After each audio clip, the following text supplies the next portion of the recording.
gente, tudo bom? Mais um ano se passou. Uau, que ano, quantos aprendizados, quanta superação, quanta coisa nova. E eu tô muito feliz de estar aqui hoje, porque eu quero dar um feedback pra vocês do meu semanário. Eu mostrei pra vocês como é que eu faria o meu planejamento nesse 2019 pra minha turma.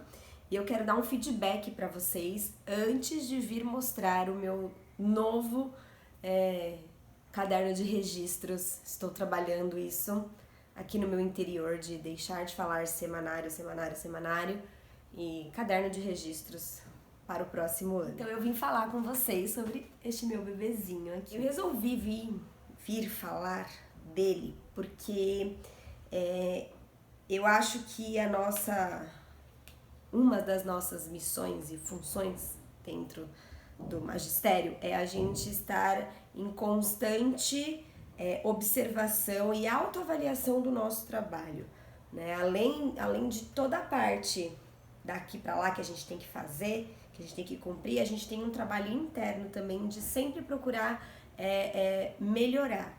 E procurar melhorar não significa necessariamente você fazer mais e recursos, não, é realmente você analisar se aquilo que você fez durante o ano te trouxe algum aprendizado ou alguma prática significativa e de que forma você pode ou melhorar, ou se aquilo não fez sentido, se aquilo não valeu a pena, o que você pode mudar. Então por isso que eu quero falar com vocês sobre o que eu fiz esse ano e meio que adiantar o que eu pretendo alterar pro ano seguinte, tá? Depois eu vou fazer um vídeo específico sobre o planejamento pro próximo ano, tá? Porque sim, já temos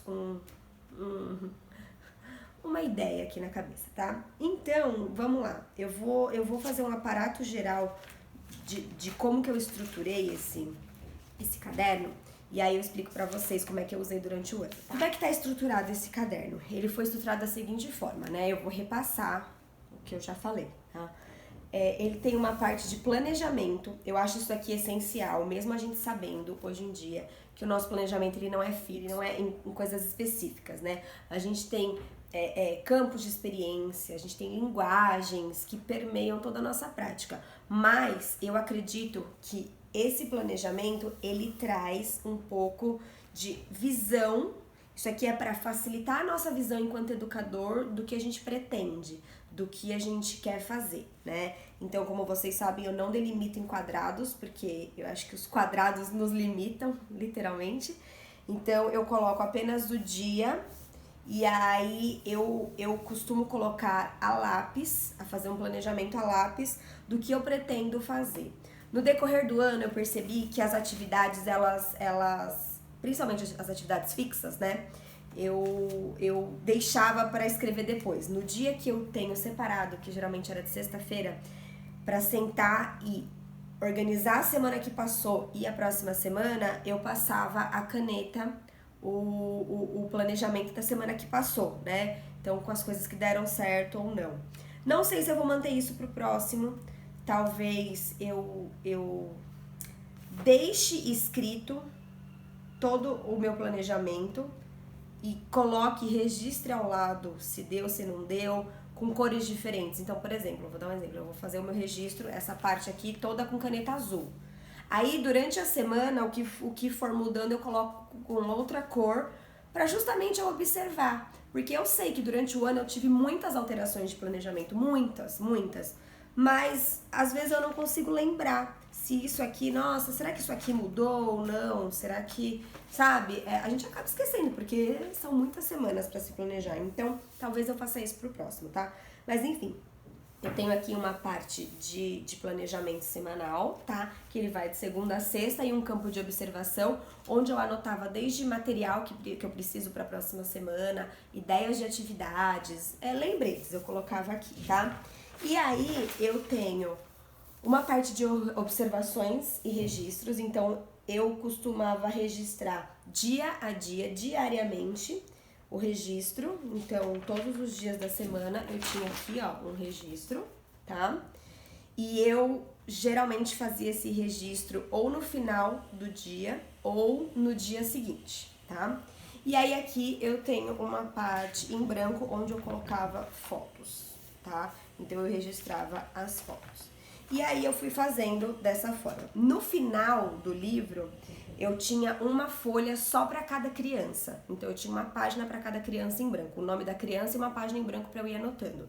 Eu acabei tirando porque eu precisei colocar mais folhas para completar o ano e ele ia ficar muito grande e eu não estava usando aquela parte de uma maneira significativa, então eu acabei tirando. Tá? Até maio, esse foi o esquema que eu segui, tá vendo? Registro, fotos e o planejamento, tá? Então, até maio eu fiz assim. O que eu percebi? Eu percebi que ter que acabar o meu dia e fazer um registro, ou ter que chegar no dia seguinte e antes de qualquer coisa sentar e fazer um registro, além dessa pressão de você ter que registrar alguma coisa, eu estava perdendo coisas significativas. Então, eu comecei a perceber que o meu registro, ele estava muito mais apenas uma descrição do que aconteceu no dia. Então, eu colocava o planejamento, né? Você coloca o planejamento aqui e eu simplesmente descrevia ele. Eu colocava algumas falas, eu gostava de fazer assim, ó. Quando eu falava de alguma criança em específico, eu colocava, eu passava o marca-texto para eu saber que eu tava falando de alguma criança dentro da atividade, né? Mas eu comecei a sentir muita dificuldade, porque as coisas, gente, elas acontecem assim, ó, principalmente na educação infantil, né? Elas acontecem muitos detalhes, acontecem muitas coisas que são ali no momento.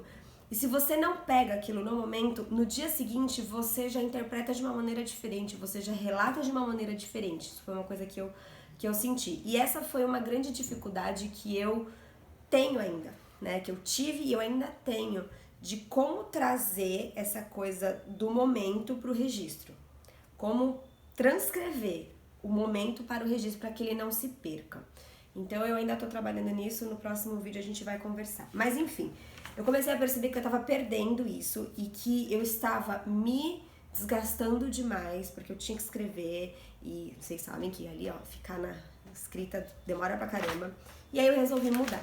O que eu fiz? Quando começou maio, eu comecei a usar mais o bloco de notas do meu celular. Então, eu ando com o meu celular, gente, 100% do tempo comigo. Eu gosto de usar avental, porque como eu vou de roupa de academia, praticamente 100% dos dias, eu não tenho lugar para colocar o celular. Então, eu uso o avental. Eu não gosto muito de usar avental, mas eu uso para colocar o celular. Por quê? Eu registro muitas coisas através de fotos e vídeos das crianças. Eu faço muito desses registros. Então, eu preciso estar com o meu celular a postos para eu captar algumas coisas, né? E aí eu comecei a usar o bloco de notas do meu celular com bastante frequência. Então, no parque, eu comecei a perceber que eu pulava muita coisa do parque. O parque, ele é uma atividade fixa no dia a dia, então você acaba não registrando. E, gente, ele é um dos momentos mais significativos na rotina da educação infantil. O que as crianças desenvolvem ali é muito intenso. E eu tava perdendo tudo isso. Porque eu deixava, parque, beleza. Aí depois eu voltava e eu queria registrar atividade, eu queria registrar projeto. E aí essas coisas do dia a dia acabavam se perdendo. Então, eu comecei a usar muito no meu bloco de notas. Então eu já chegava, botava o celular e deixava o bloco de notas aberto, sabe? Em segundo plano, porque daí era só já ir direto lá. E aí eu comecei a fazer algumas anotações. No bloco de notas, comecei a usar não é o gravador de voz, mas é no próprio bloco de notas que você pode ativar para ele reconhecer a sua voz. Às vezes não dá para ficar digitando, então eu apertava e falava, tal criança fez tal, foi assim, e ele já transcrevia, né, pro bloco de notas. Eu comecei a fazer esse tipo de anotação. E aí, o que eu fiz? Eu comecei, no final da semana, de sexta-feira, eu chegava em casa, eu mandava esse bloco de notas pro meu e-mail e descarregava todas as fotos numa pasta, que eu tenho um pendrive só de escola, então eu descarregava as fotos numa pasta. E aí, o que eu fazia? Eu separava por dia, né? Então eu colocava o dia, aí eu eu dava uma lida, né? Porque às vezes você escreve rápido e come palavra, o corretor corrige e tal, então eu dava uma corrigida.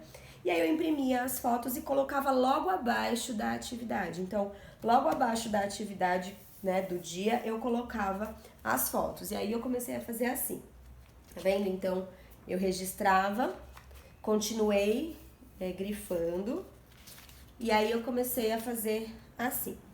E aí, a partir dali, só fiz registro digitado, né? Eu não escrevi mais nada. Então, ó, todos os meus registros depois foram assim. Só que, gente, é muita correria. E eu confesso pra vocês que o tempo que eu perdia, tá? Eu vou colocar como tempo perdido porque vocês sabem que a nossa rotina ela é muito dinâmica e a gente precisa facilitar.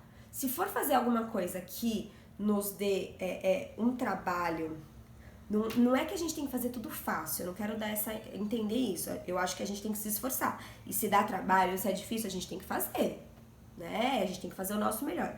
Mas o que a gente pode facilitar, digamos assim, de logística, entendeu? Pra mim, o importante é o registro ser significativo, eu ter aqui coisas que, tipo, eu não vou jogar isso aqui fora. Isso aqui, pra mim, é um diário do meu trabalho, pra mim, é uma coisa muito valiosa.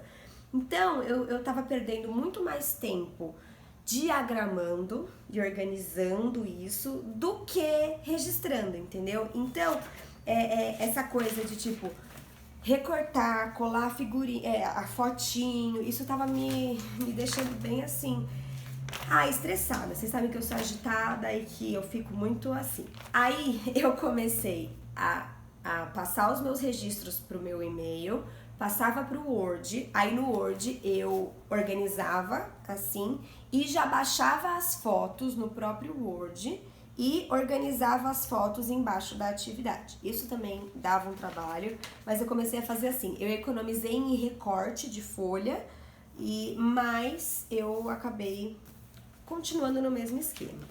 Até que, gente, foi chegando no final do ano e a gente, assim, correria total, finalização de projetos, relatórios e tal. E aí eu meio que desencanei de ter que fazer tudo certinho, tá, gente? Eu não sabia que do próprio arquivo de pasta que a gente tem, por exemplo, eu tinha uma pasta, eu organizo as minhas fotos por mês. Então, fevereiro, todas as fotos de fevereiro estão lá, todas as fotos de março, abril ficam num lugar, né? E aí, assim, eu tenho ficado muito mais seletiva no quesito fotos, porque antes eu tirava 1000 fotos por semana e armazenava as 1000 fotos, eu acho isso acaba até atrapalhando o nosso trabalho. Então, assim, bem seletiva nas fotos, tirar foto do que realmente vai ser significativo. Eu não preciso tirar 3 fotos da mesma mesa, da mesma criança, da mesma brincadeira, entendeu? Eu posso registrar diversos momentos do dia com diversas crianças e não precisa ser uma coisa, né, com uma quantidade tão grande de fotos. E aí o que acontece? Eu comecei a ser bem seletiva nas minhas fotos, então do meio do ano pra cá, eu comecei a ter menos fotos nas minhas pastas, isso começou a me facilitar muito, porque eu sabia que qualquer uma que eu imprimisse seria válida. E aí eu não sabia que, por exemplo, eu passava todas para minha pasta, vamos supor, pasta de novembro, e eu imprimo semanalmente. Então eu passava a semana, eu coloco as fotos, sexta-feira eu coloco as fotos da semana e já imprimo. Aí na outra semana eu coloco as fotos e já imprimo.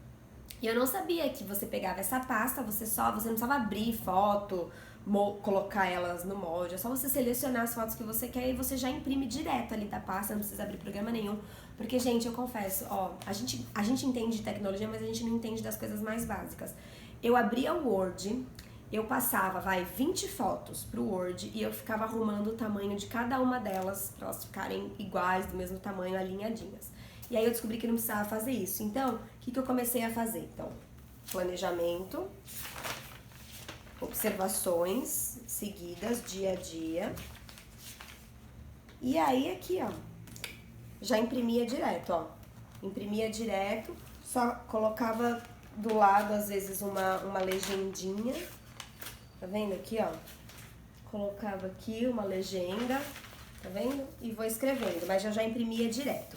E aí eu fiz assim até o final do ano, tá? Então até o final do ano esse foi o meu registro.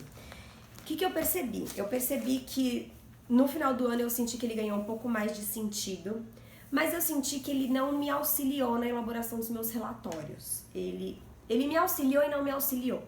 Eu senti que eu tive que meio que retomar um livro e reler um livro para escrever um relatório. Eu sinto que me deu bastante trabalho, porque foram quase 30 relatórios, então eu li uma vez, aí eu achava de tal criança, aí depois eu voltava para achar de outra criança, aí eu voltava para achar de outra criança.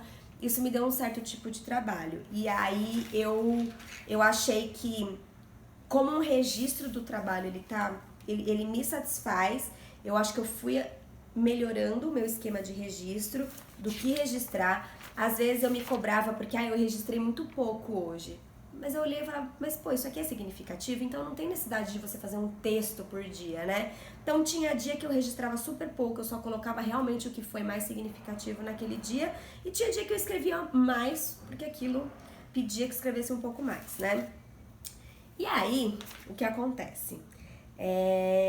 Pensando nisso, eu remodelei a forma de fazer esse registro para os próximos anos. Eu acho que a cada ano a gente vai ampliando, né?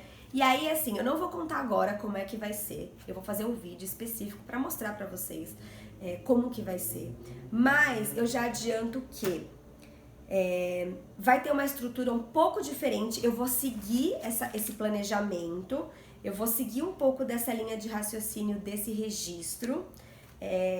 Quero significá-lo mais. Talvez eu não precise registrar todos os dias. Não sei se eu vou registrar em tópicos. Eu talvez faça algum esquema com fotos, tipo história, sabe? Storytelling, assim, pra eu poder entender. Então, assim, ao invés de ter isso aqui, eu trago as fotos e apenas faço legendas nas fotos, meus registros através de legendas. Isso para documentar o trabalho, tá? Isso para documentar o trabalho. E junto com isso, eu já pensei numa maneira de trazer os registros focados para cada criança dentro de cada campo de experiência e de cada linguagem. Então eu vou estruturar isso, eu vou deixar isso pronto e aí eu gravo para vocês um novo vídeo explicando exatamente como é que vai ser, tá? Eu acho que isso vai ser muito melhor para elaboração de relatório e para registro da atividade, né? Eu acho que isso vai ficar muito melhor. E um outro ponto que eu percebi, óbvio, que eu gastei muito papel esse ano. E como esse caderno, ele já estava pronto, né? Eu peguei a ideia que eu fiz no ano anterior, em 2018, que eu fiz quando eu estava como coordenadora pedagógica para as professoras da escola. Eu só peguei esse modelo e reproduzi, que eu gostei do modelo e eu reproduzi. Só que eu senti que eu gastei muita folha. Como eu falei para vocês, como eu comecei a registrar através do celular e imprimindo, o que acontece? Eu já tinha um caderno que eu imprimi, eu já imprimi tudo isso de folha, aí eu registrava, imprimia e colava aqui. Aí eu pegava as fotos, imprimia as fotos, recortava e colava aqui. Então eu sinto que foi um gasto de papel desnecessário, totalmente desnecessário. Então, o que eu tô pensando? Eu tô pensando em fazer uma forma diferente. Eu não vou fazer um caderno pronto, eu vou fazer um caderno que ele vai sendo construído de acordo com as coisas que vão acontecendo. Então, ele vai se tornar um caderno de registros em permanente construção, né? Como eu pretendo manter essa coisa do gravar a voz para ela já transcrever, de digitar e imprimir, eu vou manter dessa forma. Eu vou fazendo aos poucos, né? Essa construção. Mas vocês vão acompanhar tudo, tá? Aqui eu só queria meio que mostrar pra vocês como que foi esse registro esse ano, o que eu senti dele e o que eu penso pro próximo, tá? Então, assim, eu quero ser muito prática, eu venho aprendendo a ser muito prática, porque antes eu tinha, por exemplo, eu tenho um caderno à parte que eu faço algumas anotações e eu percebi que ele não foi tão essencial pra mim esse ano. Assim, eu senti que eu carreguei peso e ele ficava ali, então eu já não quero mais usar. Eu quero unificar tudo num caderno de registros. Então, por exemplo, nesse daqui, ó, eu tinha desde a lista das crianças, aqui a rotina, Aí eu tinha aqui, ó, aqui era o controle de livros, a gente faz biblioteca circulante, então controle de livros. Eu quero deixar tudo isso num lugar só, anotações, ideias, reuniões circulares, eu quero deixar tudo num lugar só, pra não precisar ficar, é um caderninho pra anotar isso, um caderninho pra aquilo. Eu acho que eu tenho que centralizar tudo num lugar só. Eu funciono melhor unificando as coisas, eu não preciso ter um caderno pra isso, um caderno pra aquilo. Eu vou mostrar também vídeo do meu material pro ano que vem e vocês vão ver como que eu tô muito mais minimalista e eu tô me sentindo muito melhor com isso, porque antes eu tinha que ter uma agenda pessoal, uma agenda pra trabalho, uma agenda pra blog e o canal, o YouTube, uma agenda pra não sei o que, um caderno pro blog, pras ideias do blog e do canal, né? Um caderno pra escola, um caderno e não. Esse ano eu tô bem minimalista e vocês vão ver no meu vídeo de materiais, até não se assustem, tá? E eu acho que vai me ajudar muito na minha organização e na produção em si. Eu acho que vai ser muito melhor fazer dessa forma. E é óbvio, eu vou vir compartilhando com vocês, tá? Esse foi o meu semanário, que eu já estou mudando essa linguagem. E meu caderno de registros para 2019 foi o que eu usei. Essas foram as minhas considerações sobre ele. E o de 2020 tá chegando aí. Eu já comprei o que eu precisava para ele. Falta apenas estruturar da forma que eu quero. Muito em breve vocês vão ter um vídeo sobre isso, tá bom? Que eu sei que vocês gostam. Então é isso, gente. Eu espero que vocês tenham gostado. Se vocês gostaram, contem aqui pra mim o que vocês acharam, contem aqui pra mim como que foi o planejamento de vocês pra 2019, o que vocês querem mudar pra 2020, qual é a dica de vocês pra deixar mais significativo, pra tornar a documentação pedagógica algo mais leve nunca vai ser, né, porque documentação pedagógica é pesado, mas algo mais leve, algo mais significativo e mais prazeroso de fazer, tá bom? Então é isso, um grande beijo, fiquem com Deus e até os próximos vídeos, tchau, tchau!